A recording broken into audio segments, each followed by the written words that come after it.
Okay, it looks like you all are live. Okay, I'd like to begin the Environmental Advisory Commission meeting from December 2nd, 2021. Rachel, would you do a roll call? Yes, sir. Robert Shaw. Present. Ann Maxwell. Present. David Ames. Present. Dallas Clark. Jeff McKinnon. Here.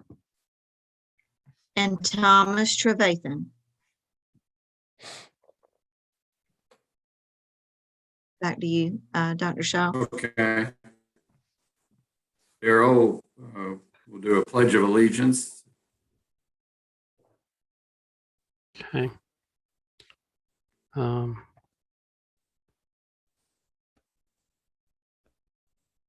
attempting to pull up the picture.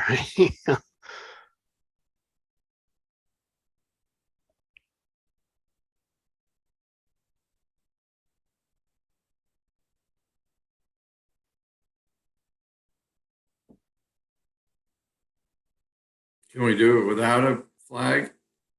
We can, but this will work anyway. Okay. Good. All right. We'll begin. I pledge Allegiance to the flag of the United States of America and to the republic for which it stands, one nation under God, indivisible, with liberty and justice for all. Thank you. Are there any additions, deletions to tonight's agenda? And I'd like to begin by modifying it. On the last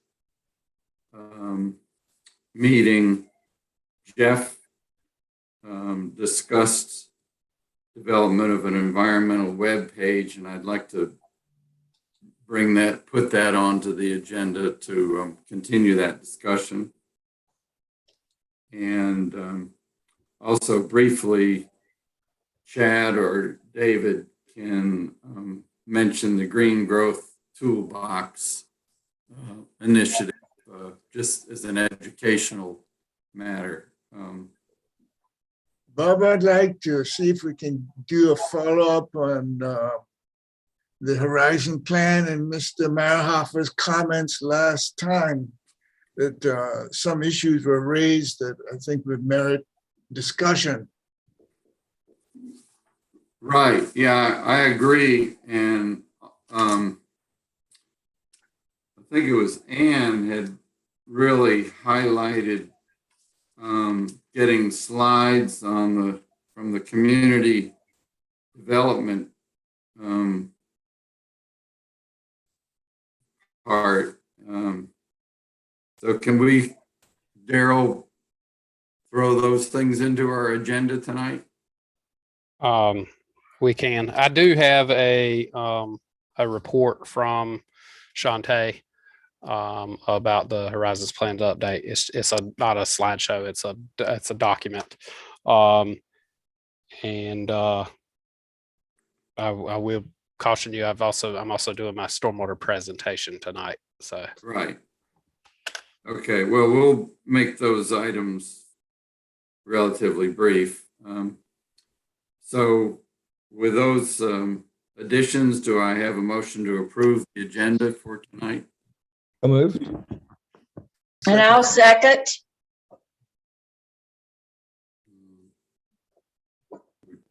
Rachel, we take a vote.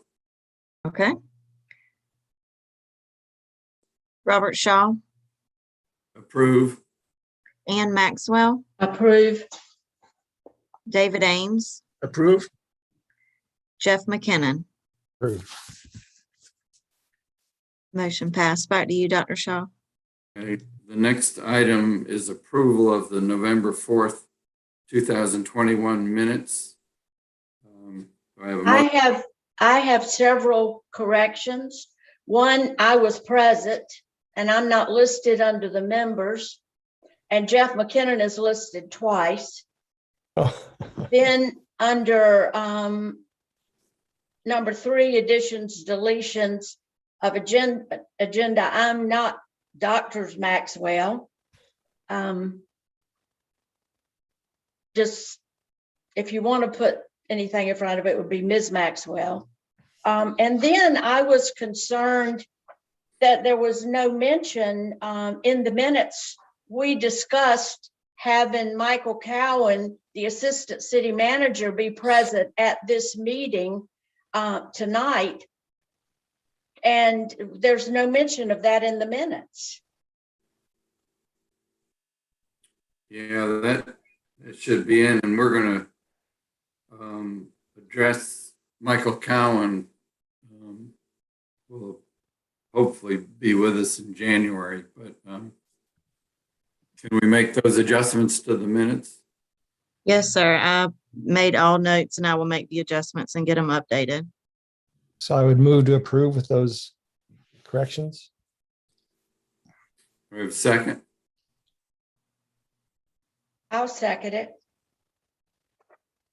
Okay, Rachel, Robert Shaw, approve. Ann Maxwell, Approve. David Ames, Yes, Jeff McKinnon. Approve. Are there any? Motion. This- Okay. Are there any announcements?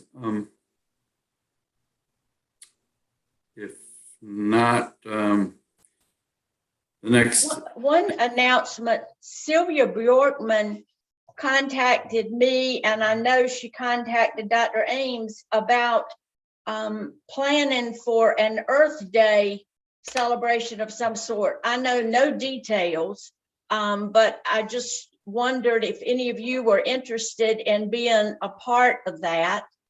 And I specifically thought, Chad, you might want to, so you could let us know and we could coordinate with what you're doing at ECU. May I speak? yeah, Sylvia reached out to me a couple of months ago, just with, some initial interest and trying to figure out what I had planned. And I told her that I would, I'd love to collaborate, but, we have a whole week of activities going on for Earth Week at ECU. Earth Week is April 22nd, which is a Friday this year. And on that day in particular, I've already made reservations and will soon start reaching out to get the planning committee together after the holidays to start coordinating our annual sort of festival, fair, whatever you want to call it. But basically it's the student environmental groups. We've reached, the local Sierra Club chapter, as well as the Tar River Beekeepers. Representatives from Frogs, have participated in years past. But essentially it's, have a table, some information, try to, get students interested in what off-campus local environmental groups are doing, and, to give some stuff away, have some hands-on activities. And that's the thing that we do every year. So it's very difficult for me to come off campus to participate in any events that week, just because it's a big week on campus for our sustainability program. But I'd be happy to invite anybody that's interested in coming to have a table at our event. And there is we have it behind the student center, the main campus student center, on the lawn, weather permitting, and there is public parking available for $1 an hour in the adjacent garage. So I do think that it's open to the public from that standpoint. yes, I will say that Sylvia is trying to put together a committee of individuals to plan for something on that Saturday, which I think the 22nd is a Saturday, if I'm not wrong. And she has a number of things up her sleeve. And I think that's when she can get together a team meeting, she'll share those. Thank you. I think Happy to participate in that. is interested in helping with this planning committee, contact David Ames and he'll get you hooked up with Sylvia Bjorkman. Yeah. Any other announcements? The next item is the public comment period. Daryl, do we have any comments to present? No, sir. No public comments. So now we'll get into some real meat, old business. David, do you have a report on the EAC Sustainability Subcommittee? No, I do not. Okay. I have an update on the Duke School of Environment project. I think I sent an email to the members of the EAC, which outlined what we discussed in our Zoom call. I think it was November 30th. And basically, we met with the two Duke students on November 30th and outlined that they are going to use the Clear Path tool for doing the greenhouse gas inventory. And Mrs. Wall approved $1,200 to join the ICLAY organization so that the students could use this Clear Path tool.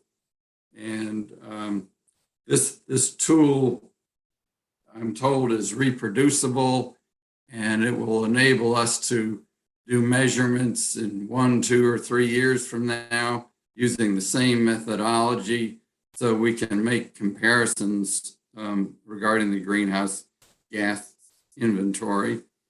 I've also sent an email out. The students are going to do an in-person visit to Greenville on January 4th from 11 a.m. to 4 p.m. A number of you have responded, and I'll give you time when you can meet with these students and get to know them, ask any questions that you want. The students will be collecting their data during January, and they're in the process of contacting Greenville City department managers to help with this data collection. Their final presentation of this report will be either April 8th or April 9th. They will do it in person at Duke, but it will also be likely virtual here in Greenville. And I would really like to thank Chad for being a part of these meetings and being a real resource to these students. And Chad, would you like to add anything more to what I've said? Thank you, Dr. Shaw. I would just like to thank the city manager, Ann Wall, for seeing the value in the ICLEI Clear Path tool and supporting this project. $1,200 is not, a lot of money when you look at the entire city budget and stuff like that. But I do think that, she paid careful attention to the value that tool will give us. And in our discussions with the students, there was a strong emphasis on documenting everything, including contacts, sources of data, and assumptions made so that this can be replicated.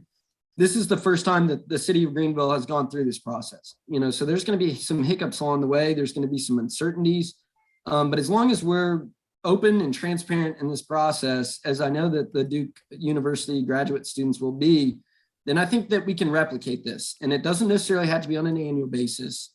We discussed options for doing interim reports and whatnot, but I think that the final conclusion and the path forward is very agreeable, and I think that it's going to be a successful one.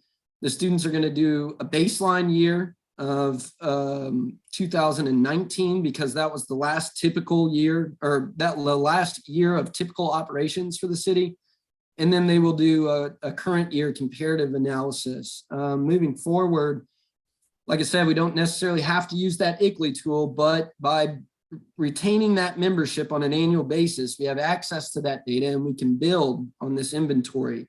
The biggest benefit of that tool is that you can basically input measures that would simulate if the city did X, Y, Z, this is the result it would have in emissions reductions. And that's something that they plan to include along with cost estimates for those projects that would reduce emissions citywide.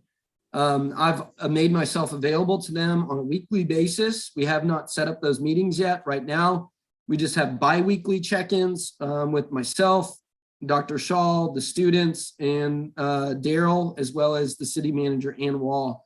But I've told them that they can reach out to me anytime that they have questions. You know, I'm very experienced in doing these types of greenhouse gas emissions accounting.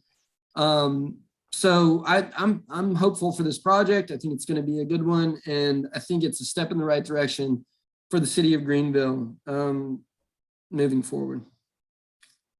Thank you. Any comments or questions about this project? I would like to say thank you very much to Dr. Shaw and to Chad, because I feel like sometimes we as a commission don't feel like we're making any progress. And to me, this is a bit of progress, something that that's tangible, that we can use to move forward. So thank you so much. Yeah, I'll add that there are, I think, 5 other cities in North Carolina who have done this and are implementing plans to reduce greenhouse gas emissions by those cities. So as Ann pointed out, this substantial positive effect, hopefully over the next few years, in reducing greenhouse gases by the city of Greenville. I just have a question. At one point, we talked about doing, I don't know, some kind of press release, getting you a bit of coverage for this process to build interest in it. I haven't seen anything. Did that come out, or? I sent some information to Daryl and Miss Wall, and the city apparently has some person who handles press releases. I haven't had any feedback from them.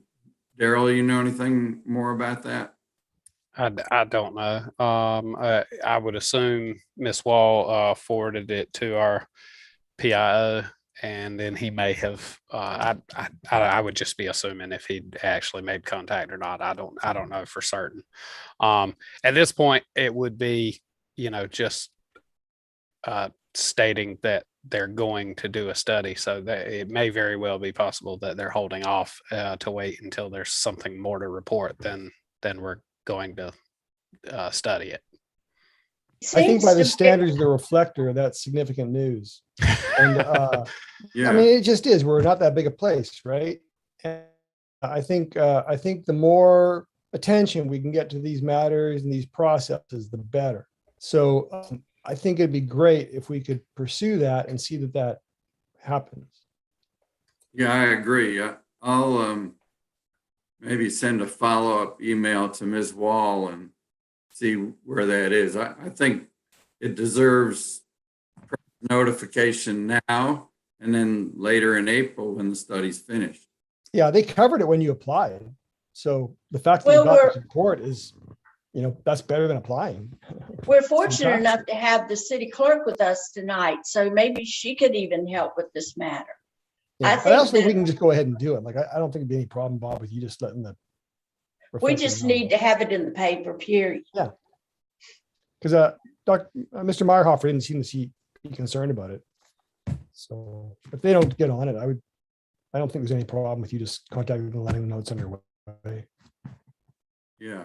Well, I'll follow up on that, but I just wanted to throw one other thing in there. I know that Dr. Shaw said that the final report was due and would be presented on in April, the beginning of April.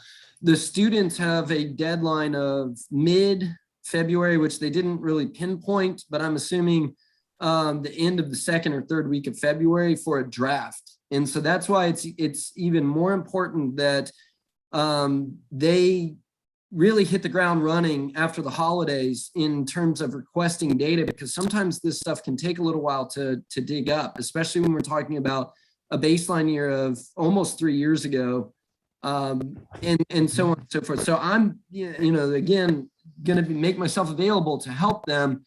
They are really going to have to make quick work of this because of, some delays along the way to really get started on it. A month and a half to collect the data and have a draft is pretty aggressive. And I can tell you that from experience, but I'm going to do everything in my power to support them. I would just throw out that I agree. I think that, the article saying that we had secured this partnership and then now it's getting started will keep people's minds on the matter. And I think that that's important to provide an update, so to speak, that it's ongoing. And here's what to look forward to in the near future for spring 2022. Yeah. Moving on to the agenda, American Rescue Plan funding. At the last meeting, I had asked for the members of the EAC to send me ideas about how American Rescue Plan funding could be used in Greenville. And I'll turn it over to Jeff in a minute, but he suggested developing a well-funded incentive scheme for GUC to make it more favorable for homeowners to have renewable energy sources such as solar. He also suggested bike lanes, more plug-in stations for EV vehicles in Greenville, and replacement of city vehicles with EV vehicles. We had asked for Mr. Corwin to present at tonight's meeting, but apparently he was unavailable. But I think Daryl said that he would be able to come to our January meeting. Yeah, I spoke with Deputy City Manager Michael Cowan about it, and talked with him about that you guys wanted to hear from them what the proposals were, what the options were, what could or couldn't be funded, and what they've considered and will consider. He said absolutely he'd love to come talk to you about that. He said that I think they've got some things with some fire chief candidates or something tonight. So he had another conflict specifically with tonight, but he did say he could he could and would come to the January 6th meeting and talk about this. He did indicate that that it would not be settled by then, because I was about to press him a little and say the committee was concerned about even waiting until December to have this conversation, but he indicated that it would be an additional 3 or 4 months before this actually gets settled on how they're going to spend this money. So he said they may even end up having another public meeting about it, and so the process is still very much ongoing, and he didn't think it was too late at all to come and talk to you guys in January about that. One of the things too that I am concerned about, we are getting further and further behind with stormwater, and we have that excellent plan. And Lisa Kirby in the engineering department did such a good comprehensive job so that we know what we need to do. But we were behind when we got the plan, and the only way that it's being funded at this point is the council's agreeing that we pay so much in a stormwater fund every month. And that is not making these projects go away. And since we know for sure that stormwater is one of the things that can be funded, some of the other things that were mentioned can be funded, but stormwater can. It seems that it would be it's an incredibly good time to go ahead and pay for some of those projects. And I know Daryl would agree, I don't want to put him on the spot, but you know, the money is needed for this city.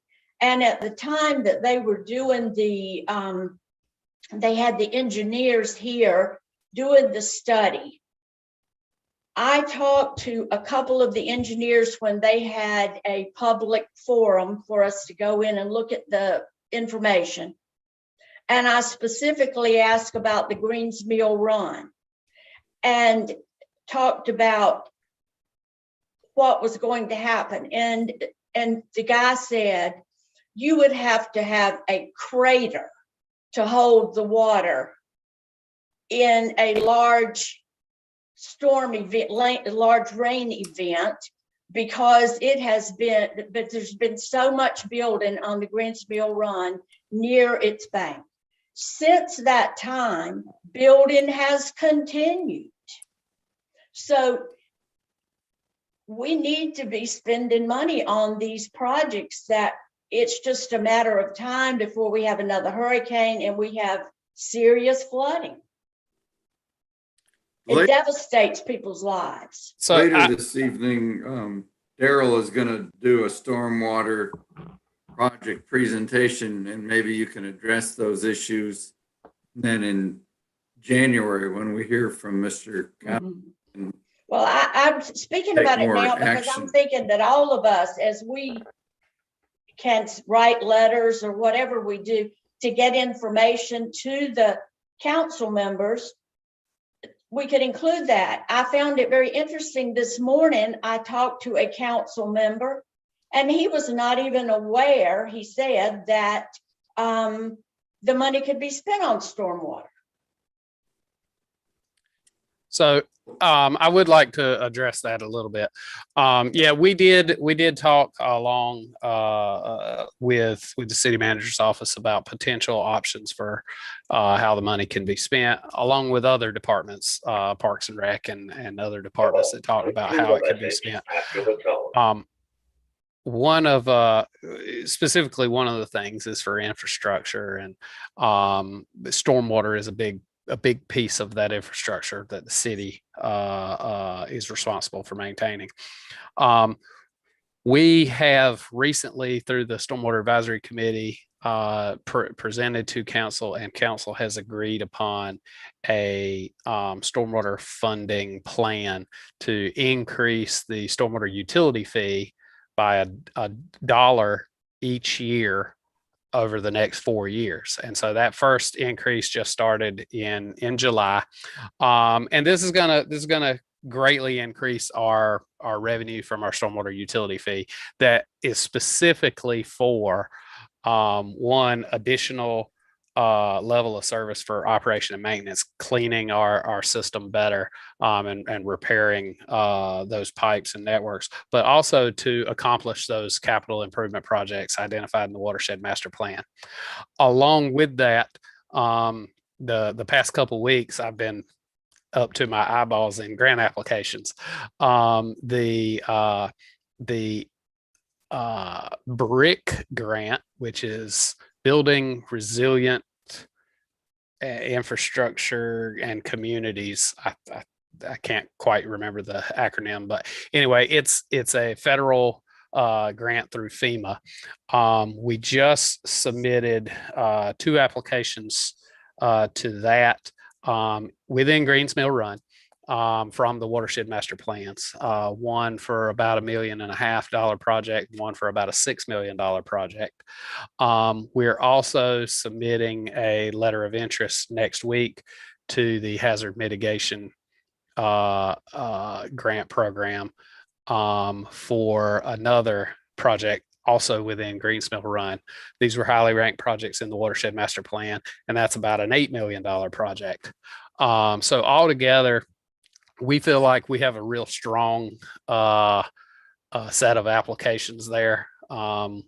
We one of those projects was the top scoring project unfunded last year. And so we almost got the money last year for one of them. And then we added these other two this year. We also brought in a consultant to help us with those applications, a consultant that got 6 different projects funded through that program last year. So a lot of expertise in doing those grant applications and getting that money. So we feel pretty good about that this year. One of the biggest challenges the engineering department faces, and you think it's a good problem to have, it's that when we get money to do these projects, those are contracts and projects and bids that have to be managed by the staff, and by the staff we have. And we have been now recruiting to try to expand our capital improvement staff to get some more engineers on staff to be able to handle additional projects, and have not been able to hire them in this environment. We've had a capital engineer 2 position open for a year now, and we can't even get applicants. It's a challenge. We're looking at trying to contract out a consultant to fill those staff roles, but even that is another contract that has to ultimately be managed by somebody on staff. And so I don't want to turn any money away that could be used for stormwater.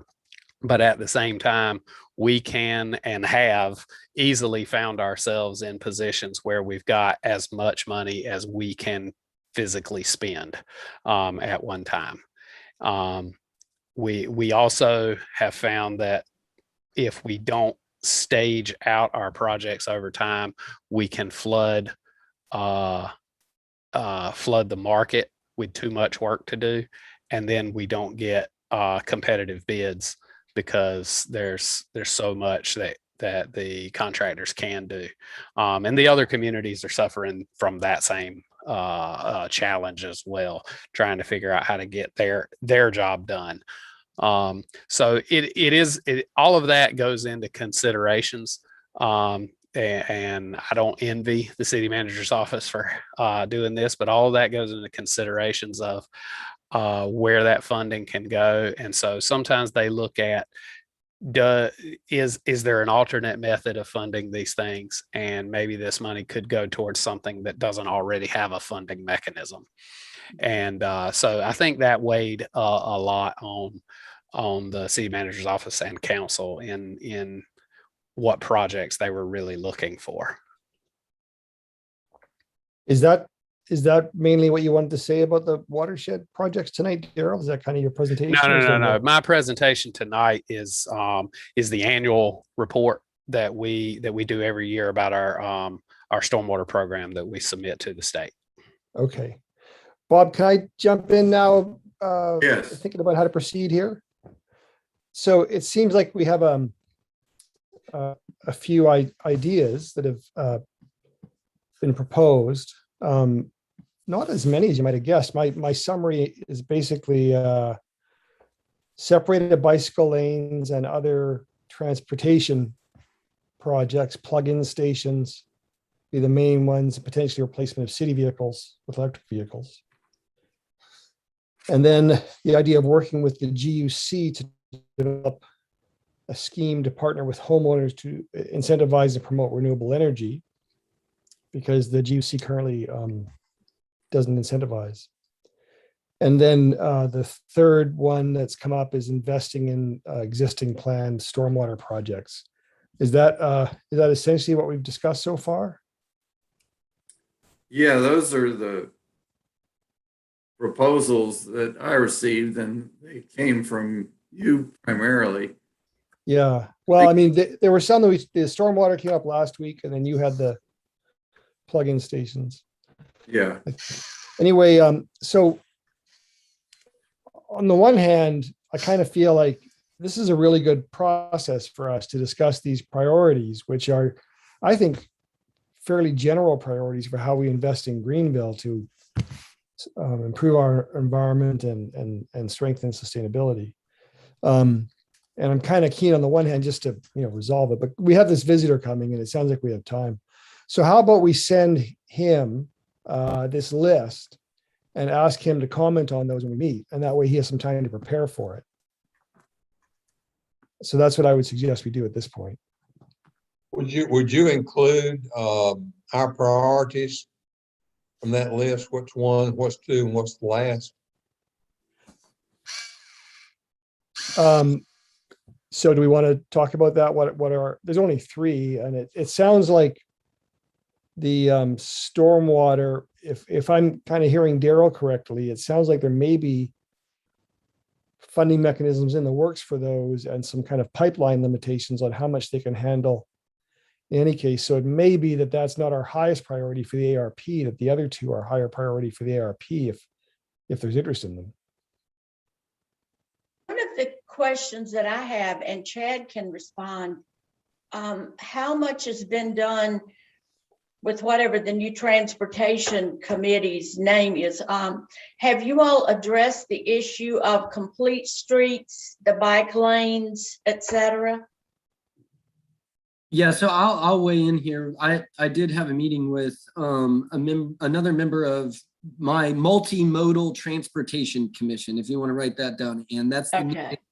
bike and ped merged with parking and public transportation over, well, at the start of this year, start of 2021. And we've been meeting bi-monthly every other month since then. We are drafting a letter. I'm getting I'm getting feedback from members of my commission on that, and then we will be meeting most likely next week to vote on that, to send it to the mayor and city council, a recommendation on our priorities for spending the ARPA funds. And in the initial conversation last week, Dr. McKinnon was a part of that and was very valuable in terms of providing a perspective that I thought was the way to move forward in terms of I was thinking maybe the EAC and the MTC could write a joint letter, but then he recommended that we keep them separate because you all can talk about more under your scope and your charge of your commission than we can and the MTC. We have to keep ours transportation related.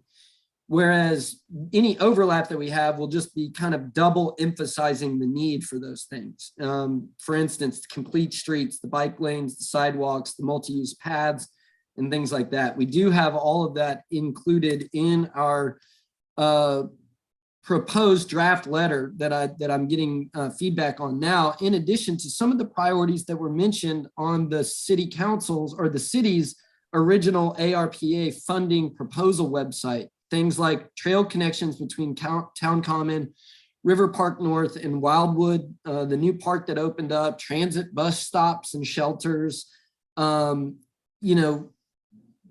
some of the recommendations in the Active Transportation Master Plan, which I participated on a couple of years ago.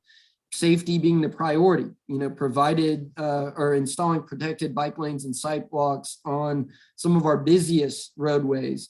We also do include in there a mention of supporting green stormwater infrastructure because some of those plans overlap with some of the trail connection plans. And the last thing that, in addition to safe routes to schools, we made an emphasis on that under the infrastructure opportunity under this funding. But the one thing that they have listed in there where they dedicate over $10 million in funds, and this is all, been under the initial proposals that the city put out, but it was Guy Smith Stadium improvements. And I know that the city of Greenville has for a long time wanted to compete with surrounding markets in terms of like minor league baseball. The Guy Smith Stadium proposal that they have out there is for a college summer league, which I find very interesting, seeing as how we have a very strong college baseball team here in Greenville with ECU. But my emphasis in that letter was the location of the Guy Smith Stadium. We've for a long time been advocating for complete street on Dickinson that extends from the downtown area all the way out to like beyond Hooker Boulevard, but also that Moy Boulevard, and there's all sorts of neighborhoods around that area. Let's provide a safe corridor for active transportation, biking, walking, and other methods to get to and from that entertainment attraction. So Okay. first step I took at it was to try and work in recommendations to the cities. Yes, Chad, let me interrupt you for a minute. And Jeff, I didn't quite understand what you said. Are you saying that the deputy city manager will be talking to us in January, and we're asking him to prioritize some of our concerns? Is that what you Well, said? I'm suggesting that he provide feedback on the prospects of having these, how well these match and mesh with what the ARPA will support and fund. All right, how about some of the other concerns that were raised with Mayor Hoffa at the last meeting, such as the green energy plan, or the community planning department report? What about some of those issues that are just pending out there? We can certainly add those. But Bob didn't get any feedback this last month on those. But if we could add those now. So what specifically did you have in mind? Well, I thought that there were 3 or 4 things from the discussion in the Horizon Plan. One was that there's supposed to be a green energy plan completed. We don't have one. Okay, so that'd be one. Secondly, in GUC incentives, as you said, there are no incentives, there are disincentives. And where can we go with that? And lastly, the annual report of Community Development Department about what's being done for sustainable energy, I take it, or green energy.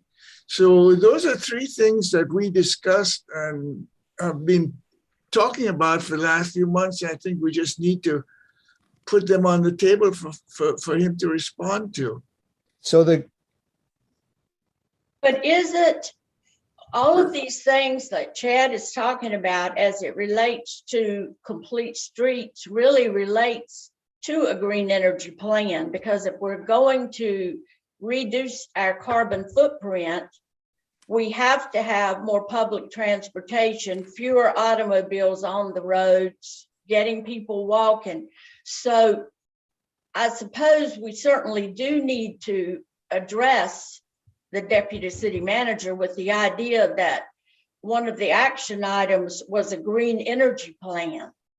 But then as it relates to this appropriation of this money, do we have to take that concept and the green energy plan concept and put it in terms of how the money can be spent right now?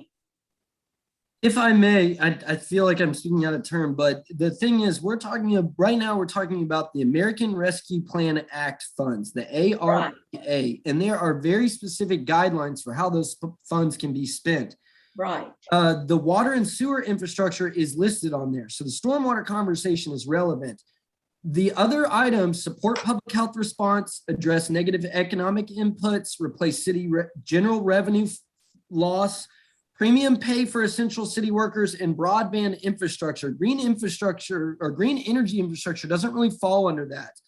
But I don't want to deter the conversation and planning about this, because the next thing we have coming down the pipeline, and I don't know what they're actually calling it, I've heard it referred to as the Bipartisan Infrastructure Plan, BIP. That's the next pot of like $1.2 trillion of federal funds that will be opened up for states and local governments to apply for funding for. I think that's where the green infrastructure or the green energy plan and sustainable energy infrastructure will come into play. The ARPA funds are restricted to basically COVID recovery. So public health, broadband, general economic hardship, water infrastructure, and premium pay. So I don't want to say don't talk about that, because that still needs to be discussed. Those are coming down the pipeline. That plan has been approved it's going to be probably a year before they have guidelines for how to spend those funds. So the conversation needs to continue on that. But for the immediate near term, it seems like adapting recommendations to what the city kind of proposed before would be the best route forward. At least that's what the Multimodal Transportation Commission is doing. Let me bring us back. I think if Jeff would send the ideas we've talked about to Mr. Cowan for him to consider between now and the January meeting, and then he can address, what is pertinent, what isn't, and we can go from there. I think maybe Bob, so I'll just do that, and if you can also indicate to him that these are some high priority items for our committee. And if the ARPA funding won't support them, does he see other opportunities coming or, presently available that would? And maybe we can start to raise these issues as a priority with.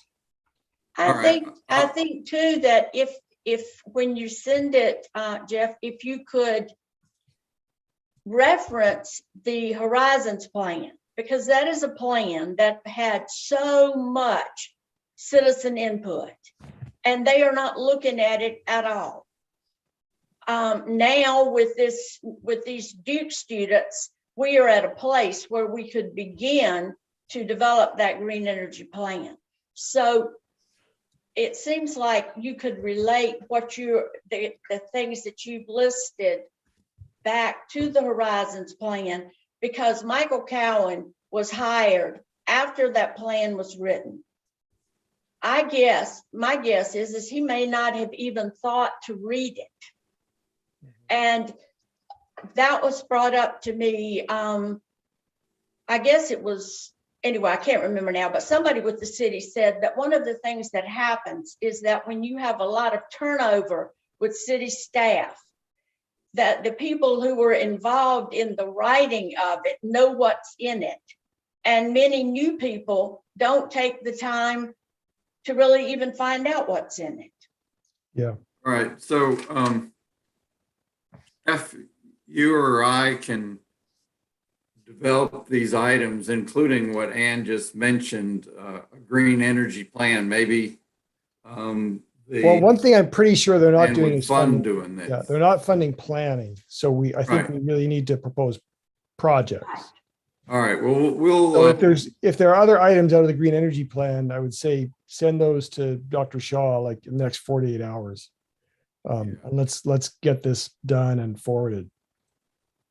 Yeah, and then Jeff, you and I will send to Mr. Cowan these ideas and see what he thinks about them, whether they're valid for the American Rescue Plan or not. Chad, you might know this. One of the things that has been pointed out to me is the lack of shelters for bus riders is a major issue for people trying to get to work, and especially when there's storms.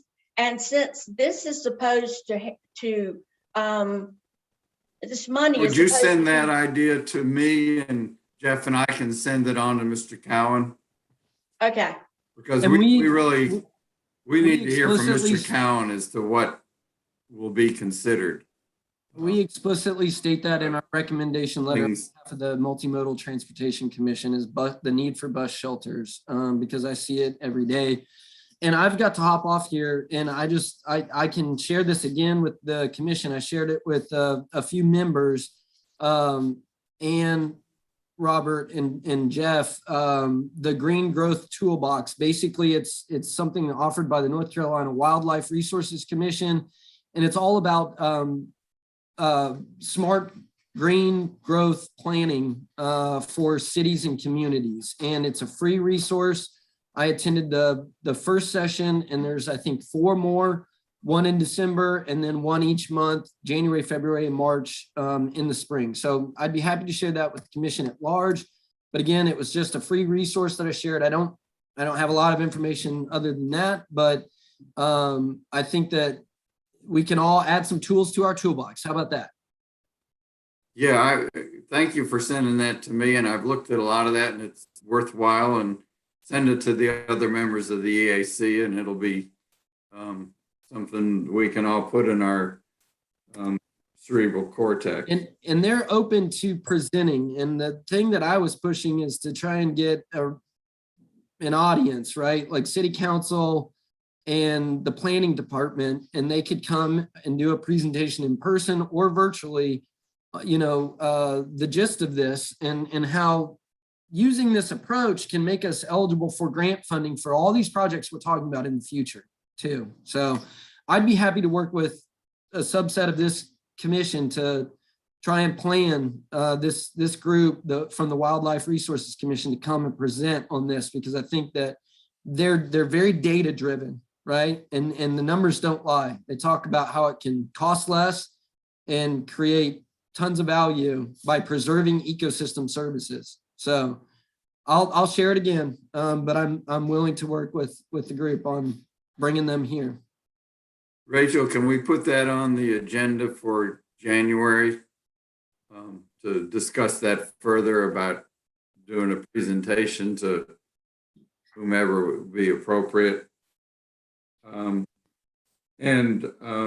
follow up on Ann's comments from last time about the community development package. Daryl, is there a slide package, or how do we get information about that?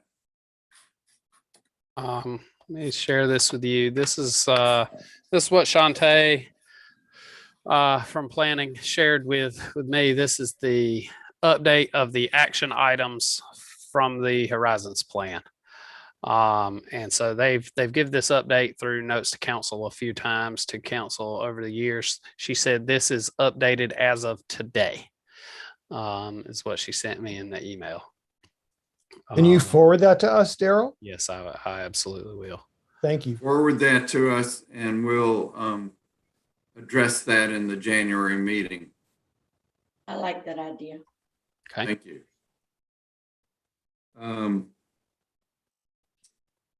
I think it's time for the Stormwater Annual Report by Daryl. All right. Daryl, I'm going to apologize. I may have to leave partway through, so I'm sorry if I don't make it through the whole thing. That'll be all right. I'm going to try to keep it brief. Good, because it's about 80 pages or something. Yeah. I'm not going to read this whole thing to you. I promise you that. So a little introduction. Part of our stormwater program, our regulatory requirements is that we submit an annual report to DEQ to report on all of the things that we're required to do for our stormwater program. So currently we are regulated under two basic different programs. One is the MS4, which is our federal stormwater permit for operating a stormwater system, and it has specific requirements in it. And then the other is the TARPAM nutrient sensitive waters program. We're about to be also named in the NEWS nutrient sensitive waters program, and so next year this report will cover 3 regulatory programs, but for now it's those 2. And so this annual report kind of goes through all of the requirements that we have to do each year. So there are there's a narrative where we're going through explaining our stream bank stabilization program, where citizens can apply for funding to help stabilize their stream banks from erosion. We give an update about our watershed master plans and the projects that we are pursuing within those master plans. I mentioned earlier about grant applications that we're putting in. The Greenbrier drainage and stream improvements project is one of those. That's the one I was talking about. It was number 6 in the state last year and almost funded. Some of these other programs, a massive, about an $8 million project of drainage improvements along South Elm Street, essentially from 4th Street to the river.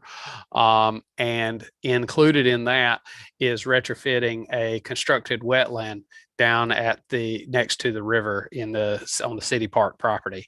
We're hoping to use that constructed wetland to earn nutrient offset credits that can then be sold to developers who are currently buying those offset credits from private mitigation banks who are doing their projects out in rural counties, essentially planting buffers in a cow pasture. What we want to do is create a municipal mitigation bank that will keep Greenville money in Greenville and be able to fund mitigation projects closer to the source of the impact, the development. So that's the first one there. We're one of. How does that, I don't understand how you can sell it. Okay. What is it? So essentially what it is development community in these nutrient sensitive waters programs. They have to calculate the amount of nitrogen and phosphorus that runs off of their property due to their development, and they have to mitigate those nutrients down to a certain level. And they can do that a few different ways. One of the ways they can do it is through on-site treatment. So they put in a stormwater pond or facility to actually treat the water on their site. The other way that they can do it is through mitigation payments, where essentially they're paying someone else to do the treatment somewhere else. And so what happens is these private mitigation banks will put in some type of stormwater treatment. In fact, all of them use riparian buffers. So they plant trees next to a stream, most of the time on a farm or a cow pasture, because there's a lot of nitrogen going in from a cow pasture, and they'll restore that buffer. And when they do that, they earn credits from the state that says you have removed this many pounds of nitrogen from the water. They are then allowed to sell those credits to the developers. So essentially the developer is paying those mitigation banks to do the treatment for them so that they don't have to treat that nutrient on site of their development. Overall, to the river, which is what this is trying to protect, is the amount of nutrients going into the river. To the river, it doesn't matter whether the nutrients get removed in a cow pasture or whether they get removed in a stormwater pond in a housing development. But to Greenville, to on a local level, it matters. And so what we've wanted to do is we said, if we could, these are hundreds of thousands of dollars that are being exported out of Greenville every year when development pays these mitigation bankers to do projects outside of Greenville. The private bankers are never going to want to do anything in an urban environment because it'll be way too expensive. And so what we are working with the state to establish a municipal bank where we, the city, will actually be the mitigation bankers, and we will do the projects and we will earn the credits, and then we can then sell those credits to the developers. And then we can use that money that we sold those credits from to do the next project. And so it becomes a revolving retrofit fund for us. And it keeps that development money local in Greenville. And so we're really excited about setting this up. us and Wilson are the only communities in the state who so far have attempted this, and it's a long red tape process with the government to get through all this. And so we're working through it, but we hope this Elm Street wetland will be our first demonstration site on how to make that feasible. We also have another project at behind Cedar Lane, well, in Cedar Lane there in front of Eastern Elementary School, replacing aging stormwater there, as well as the stream between East Wright Road and Cedar Lane is very badly eroded. And so a full stream restoration there, as well as another project we have in the works. It's actually being designed right now by an engineering firm. The other projects that I mentioned earlier, one of them that we submitted a grant for both design and construction is what we call the St. Andrews Stream restoration. It's a stream that runs parallel to St. Andrews Drive. It's actually just upstream of the Greenbrier project. It was our #1 rated project in the watershed master plans. So we've submitted that for application. And then the one we're about to submit for application is Greensmill Runs Culverts.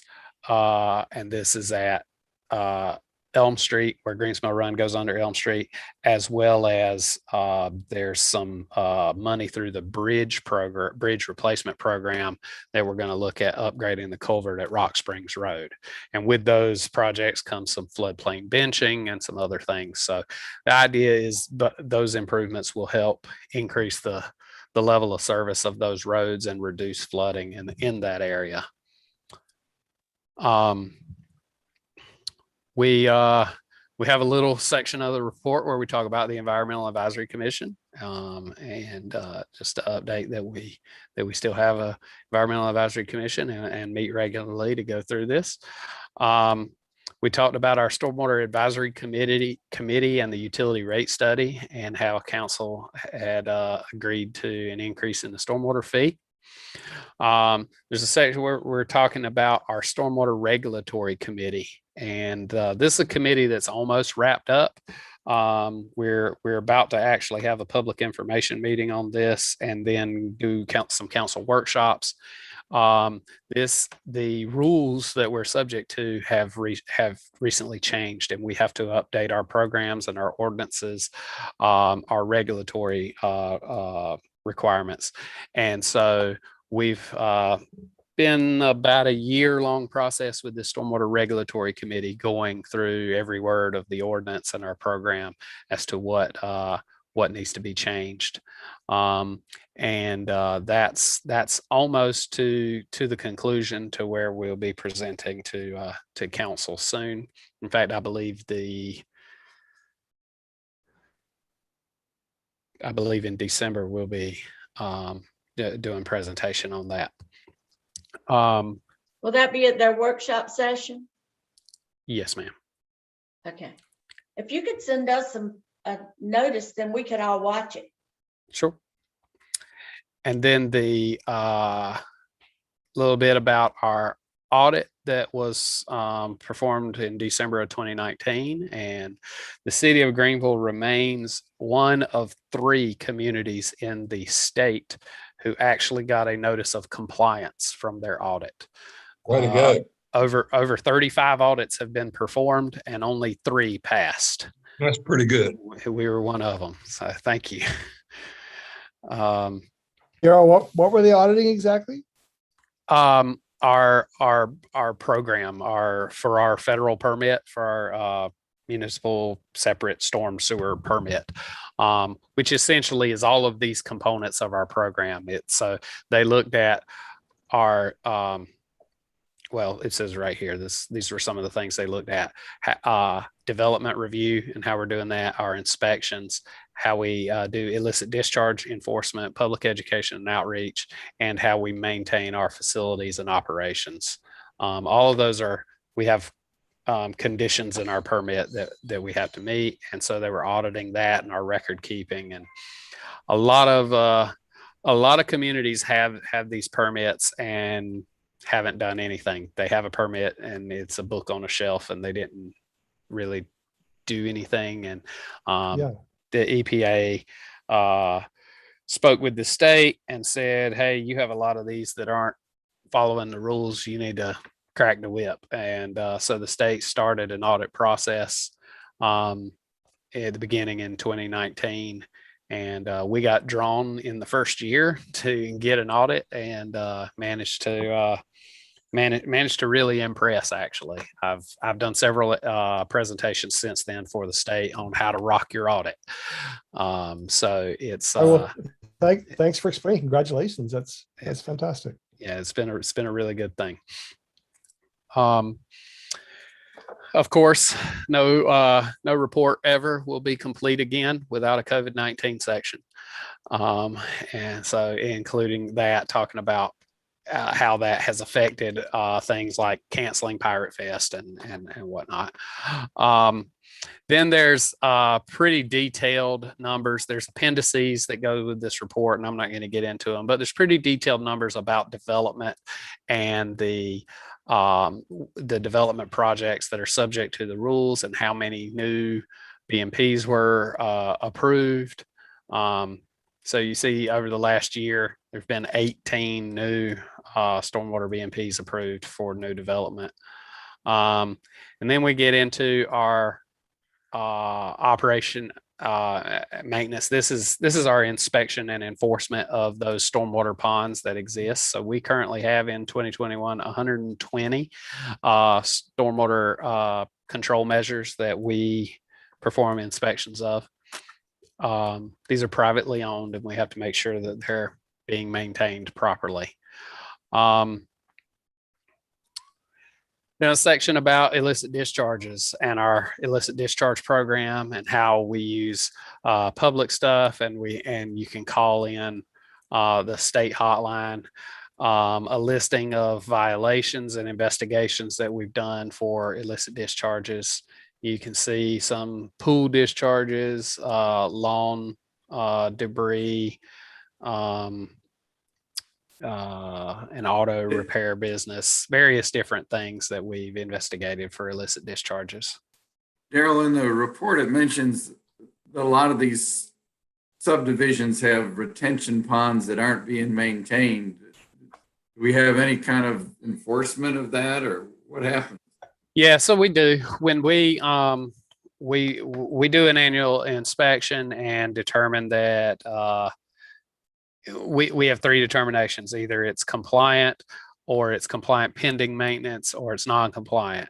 And so when it's pending maintenance, it's something minor. It's still functioning, but it needs some minor attention. And essentially we give them, we give them a little time, they fix it, and then they just send us some pictures of it being fixed. If they're non-compliant, it's something more major or something that has continued to not be addressed. Then they get 90 days to address it. And then after that, we follow up with a notice of violation and potential penalties, civil penalties for that. Does the HOA have to pay the civil penalty, or who? They would if we issued the civil penalty, yes. Ultimately, with an HOA, each property that is part of that HOA is proportionally liable for the compliance of that pond. And so ultimately each and every homeowner in that neighborhood could be held responsible for it. Obviously that gets into politics when you start enforcing on an entire neighborhood. So it presents a challenge sometimes when there's an HOA who was not planning for these repairs, and they don't have the funds, and they're just not prepared to get their pond maintained as it should properly. So we put a lot of effort into education up front, make sure the HOA knows what their responsibilities are, and how they can minimize their expenses and liabilities with trying to maintain their ponds.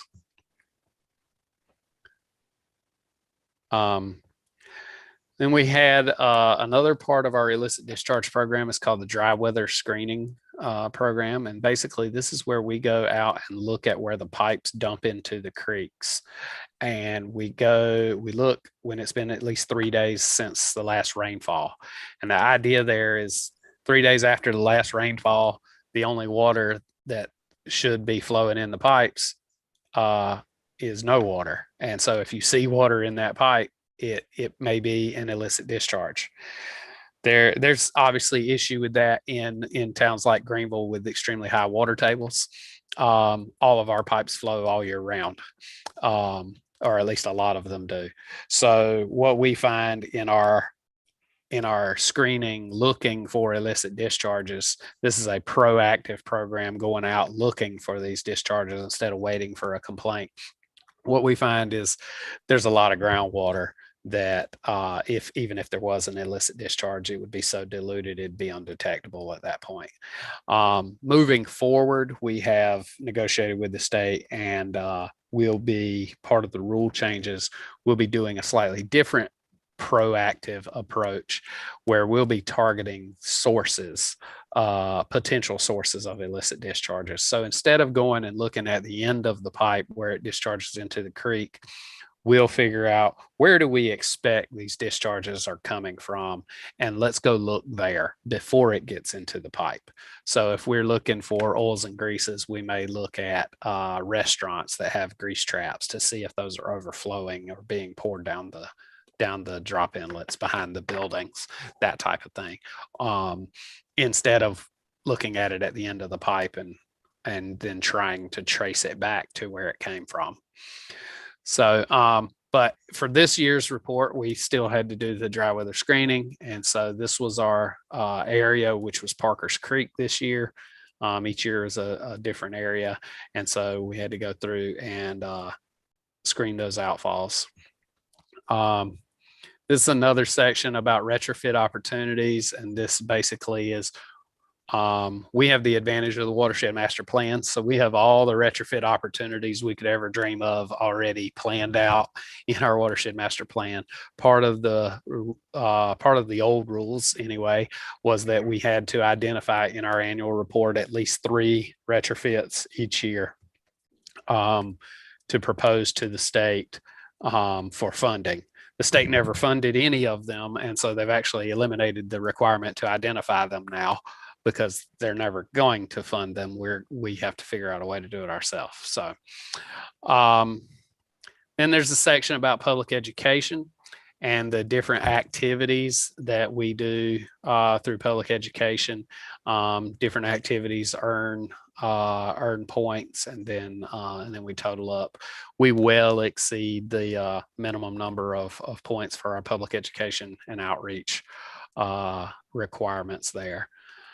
Some communities will pay into a partnership that like does TV commercials and things like that. You may have seen TV commercials from the Clean Water Education Partnership. Some communities will do that, and then that pretty much checks the box, and all their education is covered by writing a check. The city of Greenville has taken a different approach. We feel like it's more impactful to do our own education locally. And we do look forward to Pirate Fest being held again this coming April. It's been canceled the last couple of years, and so we're looking forward to getting back out there and doing Pirate Fest again. And then the last part, we talk a little bit about our erosion control program and our pollution prevention and good housekeeping measures. A big portion of our audit was actually on this. A lot of communities fail at keeping their own practices and their own facilities clean. And so they may be doing plan reviews, but their own facilities are a mess. So we went through a lot of effort and education to other departments, staff in other departments on what the requirements are and how to keep our city operations and facilities as clean as possible, and keep up with all the training and documentation of those efforts. The biggest thing was documentation. is my audit notebook is 4 inches thick. But I was well prepared for the audit, and I think that's the main reason for our success.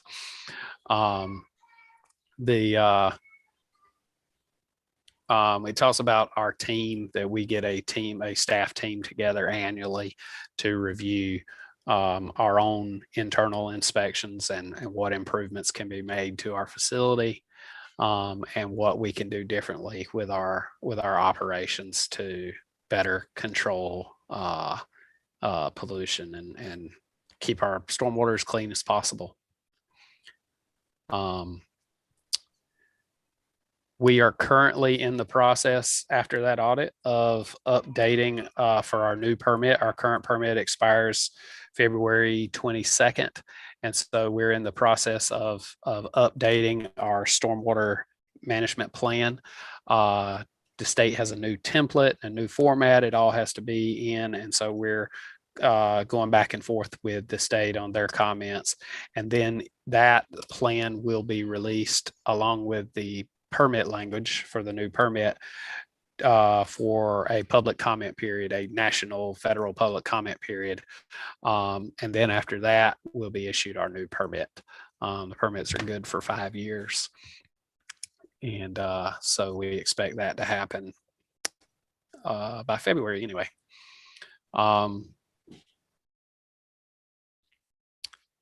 The rest of this is appendices to kind of back up these are all the developments from the past year. And where I mentioned earlier about they have to calculate nitrogen and phosphorus. This is the details of the nitrogen and phosphorus exports from those developments and how they managed to mitigate those, whether through payment or through on-site treatment. Then there's the inspection records from the violations and things like that. And our educational efforts detailing that, and dates and attendees and things along that line, some pictures of our brochures. And that's pretty much it. That's our annual report. I did send that out, so you have an opportunity to read that at your pleasure. I know it's exciting, and but it is something we send out. We'll send one of these every year. I do think next year's report will look significantly different. With the new permit comes new formats, and essentially they want to get rid of most of this narrative reporting and turn it into more of a checkbox Excel sheet type reporting, because the state doesn't want to have to read 120 of these. So they just want to be able to import the data and turn our reports into a larger report. So anyway, if anybody has any questions, I can take those now. Thank you. That was a long report, and I read a few pages of it, but didn't get into the weeds. And I have a few questions, but I'll send it to you by email and you can address it. And I would encourage any of you who read this report to send an email to Daryl and ask for clarification. One other issue, and maybe we can put it on the next agenda. Jeff had recommended that the city develop an environmental web page to provide information on how households and transportation issues can be managed. And Bob, I'll tell you what, I'll actually write up Bob, I'll write up a motion on that.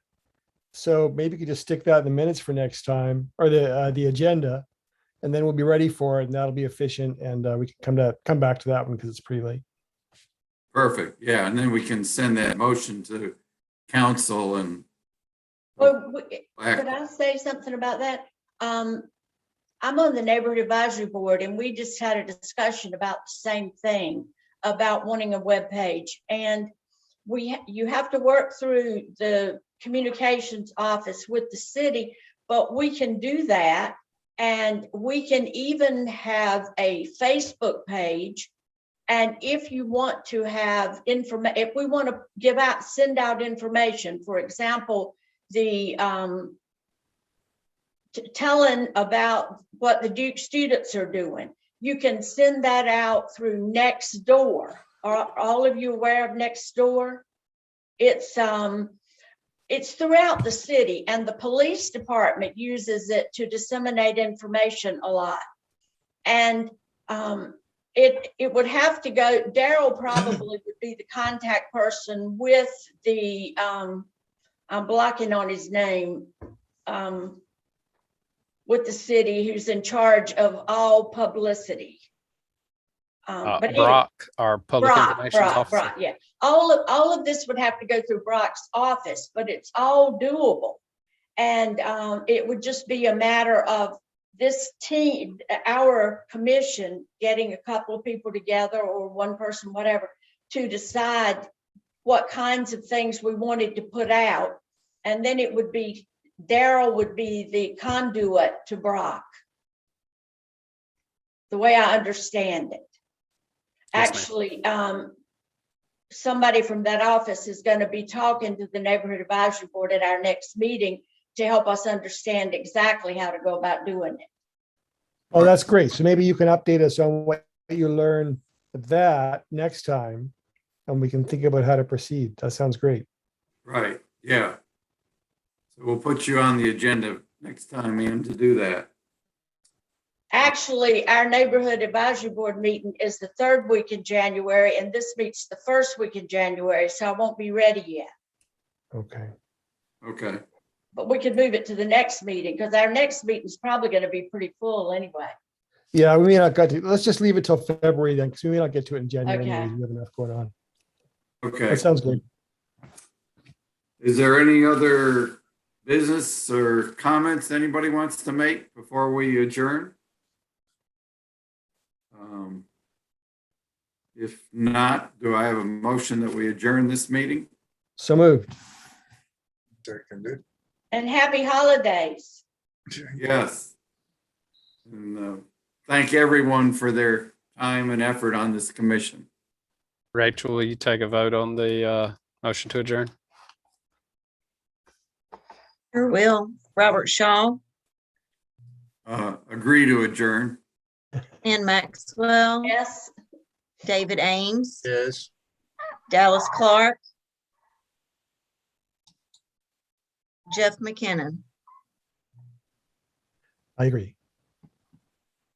All right. Thank y'all. Motion is Thanks, everybody. passed and Thank you. meeting is adjourned. Thank you. Thank you.